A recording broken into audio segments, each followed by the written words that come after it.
बालेश्वर जिला सिमुलिया ब्लॉक रो बालीखंड बाटी शामसुंदरपुर कनईबिंधा पंचायत रे आम ओडिशा नवीन ओडिशा योजनार पंचायत स्तरीय सचेतन कार्यक्रम अनुष्ठित हो जाइछि। एथिरे विधायक श्रीयुक्त पाणिग्राही उपस्थित रही आम ओडिशा नवीन ओडिशा प्रचलन पर ग्रामांचल भित्तिभूमि सुदृढ़ होगा सह लोकों जीवन शैली में परिवर्तन आसी बोली विभिन्न पंचायत रे आयोजित सचेतनता कार्यक्रम रे कहिसेंति। एही कार्यक्रम रे ग्रामवासी आशा अंगनवाड़ी और महिला स्वयं सहायिका ग्रुप सदस्यों उपस्थित रे नवीन सरकार द्वारा प्रणयन करा विभिन्न योजना और वर्धित सहायता राशि उपरे अधिकारी और नेतृत्ववृंद उपस्थित लोक सचेतन कराइथिले।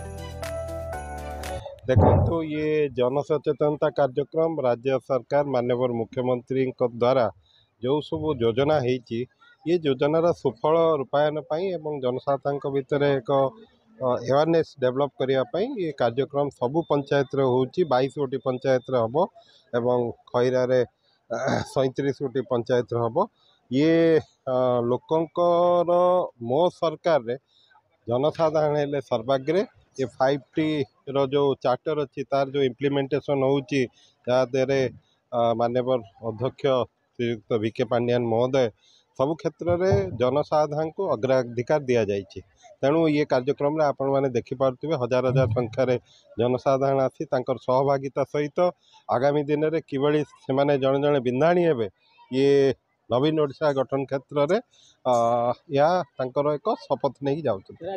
मु अत्यंत खुशी शामसुंदरपुर पंचायत मो देखिया भितर एभली 3 ताला विशिष्ट पंचायत हुए तो जिला एवं ओडिशा रे मु देखी ना मु तार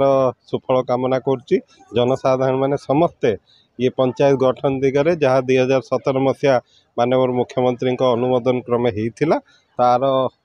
दीर्घ जीवन कामना कर। आज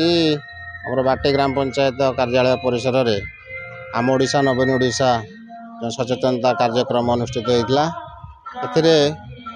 लाइन डिपार्टमेंट ब्लॉक जो लाइन डिपार्टमेंट थे विभिन्न विभाग से आसीते से जनसचेतनता कार्यक्रम से प्रदर्शन करते तथा आमर जो मिशन शक्ति अंगनवाड़ी आमर RWSS विभिन्न डिपार्टमेंट रू आसीते से नवीन पट्टनायक जो जनहितकर कार्य से कार्य उपरे से आलोकपात करा परिशेष एठिकार माननीय विधायक महोदय आसते आमर सरपंच महोदय आमर जिला परिषद प्रतिनिधि समस्ते मिलमिशि समस्त गोटे लक्ष्य माननीय मुख्यमंत्री जो जनहितकर कार्य ओडिशा रे जो चालू रही तार आलोकपात करते।